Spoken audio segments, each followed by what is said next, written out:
గణపతి నిమజ్జనం అంటే ఎట్లుండాలి? ట్రాలీ మీద కూసోబెట్టాలి, కలర్ కలర్ డూమ్ లైట్లు పెట్టాలి, మంచి రంగురంగు కాగితాలతోటి డెకరేషన్ చేయాలి, ముంగటో 4-5 రకాల బ్యాండ్లు డప్పులోలం పెట్టాలి, డప్పులు కొట్టియాలి.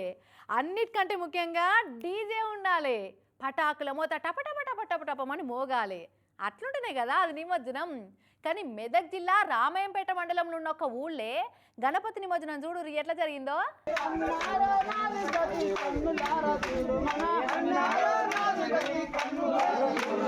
డీజే సప్పులు లేవు, చెవులు గడలు పడేటట్టు డిమ్మడమ్మ పటాకుల మోతెలు లేవు, తీన్మార్ దోమార్ డిస్కో డ్యాన్సులు అసలే లేవు. సింపుల్ గా కోలాటాలు ఆడుకుంటా వినాయకుని నిమజ్జనం చేస్తున్నారు ఈ ఊరోళ్ళు. మెదక్ జిల్లా రామాయంపేట మండలం ఝాన్సీ లింగాపూర్ ఊళ్ళో నిలబెట్టిన గణపతిని ఇట్లా నిమజ్జనం చేసిరు ఈ ఊరోళ్ళు నిన్న. ట్రాక్టర్ ట్రాలీ కాదు, లారీ ట్రాలీ కాదు, సింపుల్ గా ఎడ్ల బండి మీద దేవుని కొంటపోయారు ఇట్లా. మళ్ళా అది కూడా మట్టి వినాయకుడినే పెట్టి పూజలు చేసి పాతకాలం పద్ధతిలో కోలాటాలు ఊరేగింపులతోటి భక్తి శ్రద్ధల నడుమ నిమజ్జనం చేస్తున్నారట ప్రతిసారి ఇట్టనే.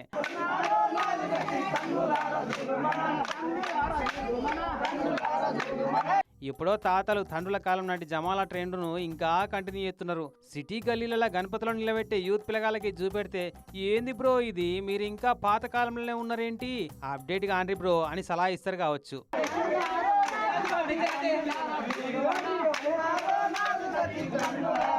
Thank you.